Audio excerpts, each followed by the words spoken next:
दोस्तों, आपको इस कहानी से बहुत कुछ सीखने को मिलने वाला है, इसलिए इस कहानी को अंत तक ध्यान से जरूर सुने। तो बिना समय को गवाए चलिए कहानी की शुरुआत करते हैं। दोस्तों, इस कहानी की शुरुआत होती है एक बिजनेसमैन से जो अपने बिजनेस को लेकर काफी चिंता किया करता था कि क्या होगा आने वाले कल में और कैसे काम आगे बढ़ेगा और उनके इस व्यवसाय को उनका बच्चा संभाल पाएगा या नहीं। उस बिजनेसमैन का एक लड़का भी था जो उससे काफी बार कहता रहता कि पापा, आप मुझे इस बिजनेस को संभालने का एक मौका दीजिए, क्योंकि अब मुझे भी बिजनेस करना आ गया है। लेकिन वो व्यक्ति कभी भी अपने बेटे को मौका नहीं देता था। एक दिन इस बिजनेसमैन को दिल का दौरा पड़ जाता है और इसके चलते उसको हॉस्पिटल में भर्ती किया जाता है। जैसे ये खबर उसके बेटे को पता चलती है, उसका बेटा दौड़कर हॉस्पिटल पहुंचता है। बेटा हॉस्पिटल में पहुंचने के बाद उसने ये देखा कि उसके पापा एडमिट हैं और डॉक्टर ने उनसे ये कहा है कि आपके पापा अब पहले से थोड़ा ठीक हैं और वो धीरे धीरे रिकवर भी हो जाएंगे। फिर उस लड़के ने अपने दोस्त को कॉल कर कर वहाँ पर बुला लिया। फिर उसका दोस्त वहाँ पर आता है और उसे पूछता है कि क्या हुआ भाई। उस बिजनेसमैन के लड़के ने अपने दोस्त से कहा, मेरे पापा को दिल का दौरा आया है और उन्हें अस्पताल में एडमिट किया हुआ है। इसके बाद बिजनेसमैन का लड़का अपने दोस्त से कहता है कि चलना जरा बाहर चल के आ जाते हैं, बहुत देर हो गई है इधर। और फिर वो दोनों अस्पताल से बाहर चले जाते हैं। जब वो दोनों अस्पताल से बाहर निकलते हैं तब उनको एक आइसक्रीम वाला दिखाई देता है। फिर उस बिजनेसमैन के लड़के ने अपने दोस्त से कहा कि भाई आ जाओ आइसक्रीम खाते हैं। ये बात सुनकर उसका दोस्त थोड़ा चौंकता है और मन ही मन कहता है कि अरे ये क्या पागलपन है, पापा अंदर भर्ती हैं और ये यहाँ पर आइसक्रीम खाने की सोच रहा है। फिर उन दोनों ने आइसक्रीम खरीद ली और वे दोनों आइसक्रीम खाने लगे। लेकिन उसका जो दोस्त था ना, उससे ये रहा नहीं गया और उसने अपने दोस्त से पूछ लिया कि भाई मुझे समझ नहीं आ रहा कि तुम्हारे बिजनेस का आगे क्या होगा और तुम्हारे पापा की तबीयत भी ठीक नहीं है और तू यहाँ आइसक्रीम खा रहा है, मुझे कुछ समझ में नहीं आ रहा है। फिर ये जो बिजनेसमैन का लड़का था ना, उसने जो बात कही आप ध्यान से सुनना।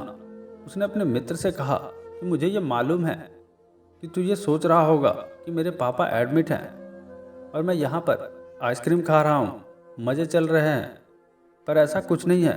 मैं भगवान श्री कृष्ण का बहुत बड़ा भक्त हूँ और उनकी दो बातें हमेशा अपनी ज़िंदगी में याद रखता हूँ। पहली बात, जो हम सबको पता है कि काम करना है और फल की चिंता नहीं करनी, इसलिए जो होगा देखा जाएगा। मैं सिर्फ अपने काम पर ही फोकस करूँगा और फिर बिजनेस भी अच्छा चलेगा। दूसरी बात, वो लड़का अपने दोस्त से कहता है कि मैं तुम्हें भगवान श्री कृष्ण की कहानी सुनाता हूँ, जो तुम्हें दूसरी बात क्या है वो अच्छी तरह से समझ आएगी।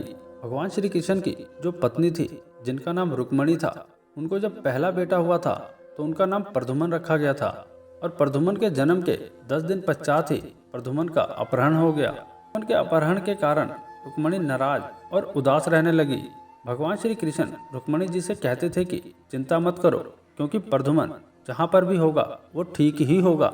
लेकिन इतना समझाने के बावजूद भी रुक्मणी अपने बच्चे की चिंता में उदास और निराश रहती थी। और इस तरह चिंता करते करते रुक्मणी जी के 18 साल बीत गए। 18 साल के बाद द्वारका में जब प्रद्युम्न की वापसी हुई और जब प्रद्युम्न ने द्वारका में वापस आए तो उनके साथ में उनकी पत्नी मायावती भी थी। अब समस्या ये थी कि मायावती की उम्र प्रद्युम्न से 20 साल ज़्यादा थी। वहाँ रुक्मणी पहले तो खुश हुई कि बच्चा वापस आ गया और फिर से दुखी हो गई, क्योंकि इतनी बड़ी लड़की से शादी की।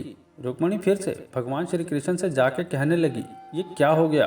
फिर भगवान श्री कृष्ण ने माता रुक्मणी जी से कहा कि जो हो गया है उसको स्वीकार कर लो और आगे बढ़ो और चिंता मत करो।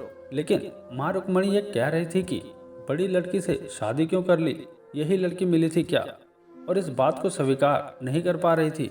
इसके कारण कई साल तक माँ रुक्मणी जी दुखी और निराश रही। कुछ सालों बाद रुक्मणी जी ने ये स्वीकार कर लिया कि प्रद्युम्न ने जो ये शादी करी थी वो ठीक है और इसके लिए ज़्यादा चिंता करने की कोई ज़रूरत नहीं है, और उस शादी को उन्होंने स्वीकार कर लिया। दोस्तों, एक तरीके से माँ रुक्मणी जी ने अपनी ज़िंदगी के कई साल उदासी में बिता दिए।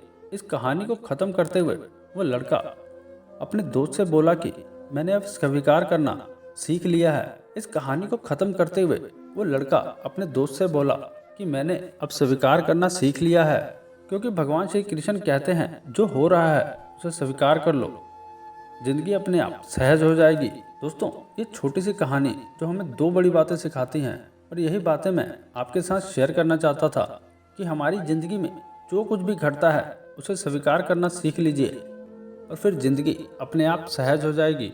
हमारे नियंत्रण में जितनी भी चीज़ें होंगी, उन चीज़ों पर तो हमें ज़रूर नियंत्रण रखना चाहिए, लेकिन जो चीज़ें हमारे नियंत्रण से बाहर है, उन चीज़ों को हमें स्वीकार कर लेना चाहिए।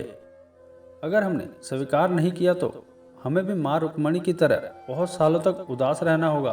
तो दोस्तों, आज की कहानी आपको कैसी लगी, हमें इस कमेंट बॉक्स में ज़रूर बताएं।